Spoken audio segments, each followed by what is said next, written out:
Kadama akubye aka Ethiopia n'akamalako n'ekikawujja. Mu katambi kaneeno kayinza okukusesa naye nkusaba okagumire. Ate era nze nga nkawagirira ddala gw'abadde eyo ng'obadde okyakkiriza bakozi banno okuyisaamu amaaso olabye. Kye kintu ekibi ennyo kye waakakkiriza okutuuka mu bulamu bwo kubanga mwenna muli bakozi. Nkoze nnyo obutambi bungi nnyo nga mbagamba nti omukozi munno takuyinaako buvunaanyizibwa. Gy'okoma okugondera boosi wo n'ogondera n'omukozi gw'okola naye ogenda kubonaabona nnyo.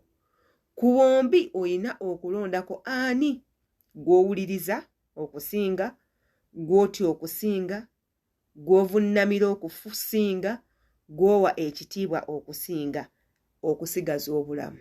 Kati nga ggwe omukozi gw'osalawo ogenda kukola ng'ono Omunayuganda eyavudde mu mbeera n'akalagako, oba ogenda kubeera awo osirike bakutulugunye nze naawe. Katusooke tugendeko mu katambi kano akannyumidde ate era tukomewo. Agabumanyiza mwayita ki nammwe muli bakozi nga ffe muno Ethiopia nga bumanyira no Filipino. Mafi sleeping there, Mafi sleeping there. Mafi, if you want to exchange your bed, but in no. Excuse me. You go there, unless I'm going to put here. It's okay, put here. Me, I don't have your time. Hi, stupid. Mwai touch. Muli bakozi ne mwagala kweyisanga ba boss. Nze njabalaga. The other Kadama ran because of you too, but me I will not. Kadama ran because of you. I'll exchange. Mafi sleep there. Unless no sleep today. Mafi sleep there. Mafi sleep. Me Mafi sleep there. Ani gwe mumanyira mwe buntu.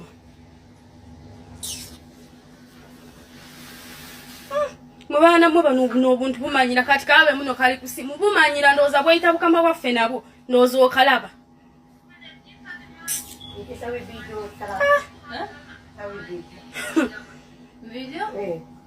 Bumanyira kati ndozo okalaba. It's my phone. Wait, let's slow in my phone. Is it your phone? Do you know how much it buys? Call mama. You can call mama. It's you who wants to call mama. You can call mama. Me, Mafi calling mama. How will sleep? Mafi sleeping there. Unless you are not going to sleep. Mwe bukazi namwe mumanyira abantu. Ani gwamanyira? Gasiya. Noza mubulaba bumanyira. Buli mukazi gwe baleeta dduka lwa buntu bunene buli Kadama gwe baleeta dduka lwa buntu buno obubirikano na kaki. Katambi kaako mukalabye bulungi nnyo ate era abasinga mwakalaba. Nga nze akabawadde yenze Sheila Adita. Ayagala okunsanga ku Facebook kwe ndikosa Sheila Adita page, ku TikTok Sheila Adita page, Sheila Adita 1, ku Instagram Sheila Adita page. Ayagala okunkubirako eyo gy'obunsinkana ng'olina ku followinga ate era okola otya onkubire bulungi nnyo tubeere nga twogera. Nga wano ku YouTube nkosa Sheila Adita page. Mwekyo woba omaze okusubscribinga kwata ku kade akakabeera waggulu eyo nno notification bell nga buli video yonna gye nteekayo ekutuukako bulungi nnyo. Mwekyo neekusikiriza neekuyamba okuba nti nno bw'oba omaze okugiraba okomentinga ne tumanya endowooza y'okubutambi nga bwe tuba tukoze eki bwe tuba tutaddeyo. Ate era jjukira nti eno channel si yange yammwe. Nze nteekako buteesi waaka. Emirimu egisigadde gyammwe kyova olaba mwenna eno channel yammwe era yaffe ffenna. Mweyongere ogisubscribingako mugibeereko. Akatambi ako omuntu ayinza okwebuuza lwaki nkataddeyo. Nkataddeyo lwa nsonga nti tulina bannyinaffe bangi nnyo abakolera eyo mu biyumba nga bayisibwa mu mbeera embi naye nga ababatuusa ku mbeera eyo embi bakozi bannaabwe be bakola nabo ku mirimu. Nti oyinza okutuuka ewa mukama wo ng'ayina already omukozi oba n'aleetawo omukozi gwe mutafaanaganya kala oba gwe mutafaanaganya nsi. Ne bwe muba mufaanaganya ensi gye bali bannayuganda batulugunya bannayuganda bannaabwe ku mirimu, gye bali aba Ethiopia batulugunya aba Ethiopia bannaabwe ku mirimu, naye ng'ebiseera ebisinga tekisangika kitera kubeera mu ffe abaddugavu, oba si kyo nga kiri ku muddugavu na mweru nga woolabye akatambi ako. Era abantu abo abeeru ne bafuba nnyo okulaba nti gwe bakutulugunya, abantu abatera okukola ebintu ebyo nno ba Ethiopian n'aba Philippine n'aba Indonesia. N'abayindi bw'otuukayo mu nnyumba okukola n'osangamu omuyindi, oba olabye, n'osangamu omu Philippine oba olabye, olina kubanga oguma nnyo obanga olijjo linnyo okwatagana nabo. Ate bw'obasangayo nga baliyo babiri ogenda kubanga ofudde, ogenda kubonaabona.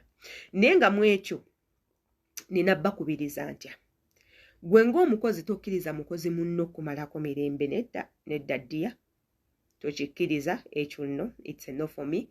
Tokkiriza mukozi munno kumalako mirembe, tokkiriza mukozi munno kutulugunya, tokkiriza kutulugunyizibwa.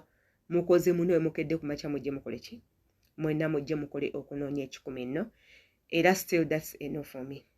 Tokkiriza mukozi munno kuteekako ngalo nti akukuba. Bw'akwepankamu omumukuba oyina right emuddiza naawe mukube fuli, ate era omunoze ng'omukuba tonziriranga, tommanyiranga, mpa ekitiibwa kyange. You heard me right. Bw'otuukanga mu nnyumba gy'ogenda okukolera n'osangayo omukozi, it doesn't matter oba omusanzeeyo oba akusanzeeyo, tokkirizanga mukozi munno okukolako ebikolobero. Nti ebiseera ebisinga obwo obwana bugenda ne bumanyira, cause at times they are given opportunities strength by their bosses. Okuba nti nno boogera, they have a say.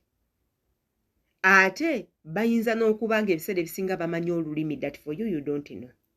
N'abeerako ne mukamawo n'akucunya, n'akuloopanga ewa boss n'acomplaininganga, ne yeekozaakoza obusolosolo, ne bakutulugunya, n'okaabanga, n'akumalako ng'emirembe. Diyale tokkiriza. Bw'akumanyira mumanyire, bw'akukuba mukube, bw'akuvuma muvume, bw'akujooga mujooge. An eye for an eye, a teeth for a tooth. You get. Naye we munaabeerawo nti mmwe muli bagonva, bagenda kubamanyira. N'abakozi abo bamanyi okutta bakozi bannaabwe. Bagenda kukumanyira bakola buli kimu. Mukazi wattu oyongere kukaaba, mubakoleko nga ensi bw'eyogera. Ate era kizibu nnyo bakama bammwe okuyingira mu ntalo z'abakozi, tezibakwatako. Wangula gwagenda naye if you don't know, oba if you didn't know.